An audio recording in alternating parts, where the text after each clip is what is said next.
아침 목사에 오시는 여러분들을 환영하고 축복합니다. 하나님께서 오늘 또 새로운 날을 허락하셨는데요. 새로운 날을 걸맞는 새로운 은혜로 오늘 하루 우리 인생을 지켜줄 줄 믿습니다.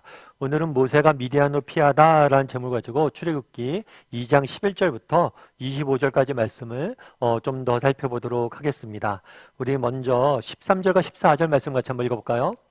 이튿날 다시 나가니 두 히브리 사람이 서로 싸우는지라 그 잘못한 사람에게 이르되 내가 어찌하여 동포를 치느냐 하며 그가 이르되 누가 너를 우리를 다스리는 자와 재판관으로 삼았느냐 내가 애굽 사람을 죽인 것처럼 나도 죽이려느냐 모세가 두려워하여 이르되 일이 탈로 되었도다. 네. 모세가 히브리 사람들이 애굽 사람에게 고난받는 걸 보게 됩니다. 그리고 그것들을 보고 도저히 참을 수가 없어서 애굽의 그 군사를 죽이게 되죠. 그리고 숨겨두게 됩니다. 그런데 다음날 어떤 일이 있었냐면 히브리 사람들끼리 서로 싸우고 있었어요. 그러자 모세에 가서 너희들끼리 왜 이렇게 싸우냐, 동포끼리 서로 사랑해야지 라고 이야기합니다. 그러자 뭐라고 답해요? 누가 너를 우리의 다스린 자와 재판관을 삼았느냐, 네가 뭔데 관여하냐는 거예요. 네가 재판관이냐, 우리의 왕이냐 라고 이야기하는 거죠. 그 다음 말은 또 뭐라고 그러냐면 내가 애굽 사람을 죽인 것처럼 나도 죽이라느냐. 다 알고 있었던 거예요. 모세가 그 사람을 죽인 걸 알고 있었고 이렇게 떠들게 된 거죠. 결국에 뭐가 됐냐면 모세가 그 애굽 사람을 죽인 모습들을 보고 뭐 한 거예요? 그것들이 다 탄로가 난 거죠. 들통이 난 거죠. 사실 모세의 입장에서는 어땠을까요? 답답했겠죠. 얼마나 원망스럽겠어요.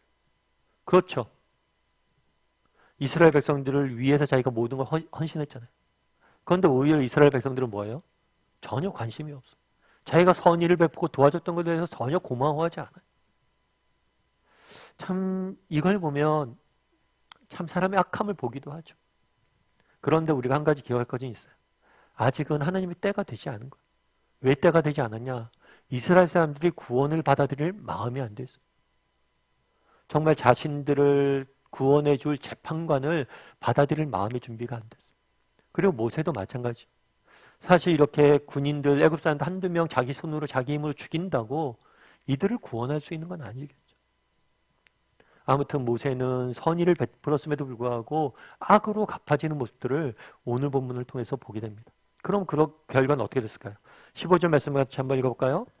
바로가 이 일을 듣고 모세를 죽이고자 하여 찾는지라 모세가 바로의 낯을 피하여 미디안 땅에 머물며 하루는 우물 곁에 앉았더라. 예, 바로 왕에까지 알려집니다. 모세가 히브리 사람들을 위해서 이집트 군사를 죽였다는 것을. 그래서 뭘 하냐면 모세를 죽이고자 찾았다라고 해요. 그래서 결국에 모세가 뭘 했냐면 미디안 땅, 이 미디안 땅은 광야예요, 광야. 광야에까지 미디안 광야로 나가게 되는 거. 그래서 찾으러 올 수 없도록. 그래서 이 광야에서 40년을 보내게 됩니다. 그런데 우리가 한 가지 기억할 것이 있어요. 어쩌면 그 당시 모세의 상황에서는 그럴 수 있겠죠. 내가 선을 행하려고 했는데 정말 그걸 악으로 갚은 거죠. 내가 이들을 위해서 수고하고 했었는데 그 사람들 몰라준 거죠. 그리고 이 선한 마음으로 행했던 일들이 뭐예요? 자신에게 올무가 된 거예요.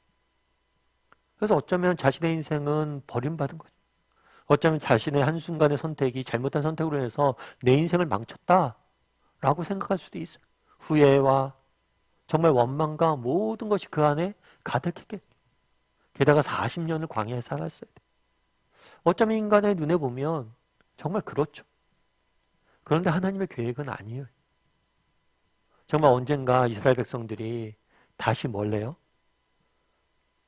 저희 가나안 땅에 가려면 광야를 지나가야 돼요. 그래서 광야에서 40년 세월을 보내야 됩니다. 그런데 어쩌면 그 광야를 이끌어야 되잖아요. 그들이 가나안 땅까지 가는데 모세가 이끌어야 되잖아요. 그럼 모세가 먼저 경험해야 돼요. 뭘 경험해야 돼요? 애굽의 왕궁이 아니라 광야를 경험해야지 그들을 이끌 수 있잖아요. 그래서 어떻게 보면 이 40년의 시간이 무모한 정말 의미 없는 시간들, 자신의 실수로 인해서 만들어진 잘못된 선택으로 인해서 만들어진 정말 후회와 원망의 세월 같지만 그러지 않다는 거예요. 그 시간들을 통해서 하나님께서 일하고 계심을 우리는 보게 되는 거죠. 이는 단순히 모세뿐만이 아니라 성경에 일관된 가르침이기도 하죠. 그래서 창세기 50장 20절에 보면 이렇게 되어 있어요. 당신들은 나를 해치라 하였으나 하나님은 그것을 선으로 바꾸사 오늘과 같이 많은 백성의 생명을 구원하게 하시려 하셨나니. 요셉의 이야기. 요셉의 형들은 요셉을 죽이려고 했죠. 악을 행했잖아요. 요셉이 그 전에 잘못을 했건 뭘 했건 간에. 그런데 그것을 뭘로 했다고요? 선으로 바꿔서 나를 미리 보냈다는 거예요. 이 사람들 구원하기 위해서 나를 미리 보내고 준비하셨다는 거예요. 우리도 마찬가지. 때로는 이 땅 살다 보면 우리의 계획이나 생각이나 이런 것대로 되어지지 않을 때가 있어요. 그리고 원치 않는 방향으로 우리 인생이 흘러갈 때가 있어요. 정말 악한 세상이 정말 악으로 우리의 선에 대해서 응답할 때가 있어요. 그럴 때라도 기억할 것이 있다는 거예요. 내게 있는 이 악을, 내게 있는 핍박과 고난과 이 어려움들을 하나님께서 뭐예요? 궁극적으로 선으로 바꿔주실 것이다. 이런 믿음들이 있었으면 좋겠어요. 악을 선으로 바꿔줄 것이다. 지금 내가 당하는 이 모든 고통과 어려움들을 통해서 하나님께서 나를 빚으시고 준비시켜서 더 아름다운 일들을 위해 사용하실 것이다. 그런 믿음들을 가졌으면 좋겠다. 여러분 닉 부이치치라는 분을 아실 거예요. 이분 같은 경우 제가 설교에 자주 인용했기 때문에 잘 아실 텐데 이분은 태어나자마자 양 두 팔과 두 다리가 없이 태어났어요. 몸밖에 없는 거죠. 여러분 생각해 보세요. 정말 몸밖에 없는 삶이 어떤 삶인지. 아주 어렸을 땐 그걸 몰랐대요. 그런데 아이가 자기인식이 생기고 자라면서 자신의 인생이 얼마나 불행하다는 걸 깨달았대요. 그래서 자살을 3번이나 시도했다고 그래요. 죽으려고. 그런데 죽기도 쉽지 않았어요. 그렇게 절망 가운데 있는데 한 번은 성경을 읽다가 그 이야기를 들었대요. 맹인의 이야기. 복음서에 보면 맹인의 이야기가 나옵니다. 사람들이 태어나면서 맹인된 사람이 있었어요. 물은 거예요. 왜 이 사람이 태어나면서도 맹인되었냐? 부모의 죄 때문이냐? 자신의 죄 때문이냐? 닉 부이치가 늘 그걸 물었대요. 나는 왜 태어나면서부터 이런 벌을 받았는가?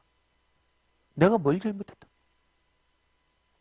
그런데 그 질문에 대한 답으로 예수님께서 하나님의 영광을 위해서 그런 거다. 그 말이 너무 마음에 와닿대. 야, 나 같은 존재도 정말 이 보잘것없고 이 정말 무시당하는 이런 세상적으로 보면 아무것도 없는, 할 수 있는 것이 아무것도 없는 존재도 하나님 앞에 영광되는 삶을 살 수 있다고? 영광을 돌릴 수 있다고? 그 말이 소망이 생겼다. 그래서 그 다음부터 열심히 살았죠. 그래서 나중에 목사로, 강연자로 너무나 많은 사람들에게 선한 영향력을 미치게 된 거예요. 그래서 한 번은 강연을 하는데 누가 어떤 여인이 와서 이야기하더래요. 정말 어저께 제가 하나님 앞에 기도했다고. 뭘 기도했냐면 기적을 보여달라고. 왜 그런가 했더니만 그 아들도 똑같이 팔다리가 없이 태어난 거예요. 아이에게 팔다리를 달라고. 기적을 행해서 이것들을 낫게 해달라고. 그런데 하나님께서 우리 아이를 낫게 해주지 않았는데 오늘 내게 기적을 보여줬다. 그게 바로 당신이라. 당신을 보면서 아, 우리 아이도 살 수 있구나. 어쩌면 닉 부이치치도 마찬가지죠. 너무나 억울한 형편에서 태어난 거죠. 고난 중에 있었죠. 그런데 그 고난을 이김으로 인해서 뭐란 거예요? 누군가에게 기적이 되는 삶을 살 수 있었던 거죠. 우리도 마찬가지예요. 그날에 정말 요셉은 뭐라고 얘기합니까? 악을 하나님께 선으로 바꾸셨다. 모세도 미디안 광야로 쫓겨갑니다. 하지만 그 시간이 무의미하지 않아요. 하나님께 선하신 하나님께서 그 시간을 통해서 모세를 준비해서 모세를 통해서 일하세요. 그런 믿음들을 우리도 갖췄으면 좋겠어요.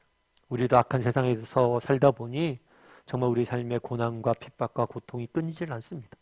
하지만 이 모든 것이 악으로 끝나지 않을 것. 하나님께서 반드시 선으로 바꿔주실 것입니다.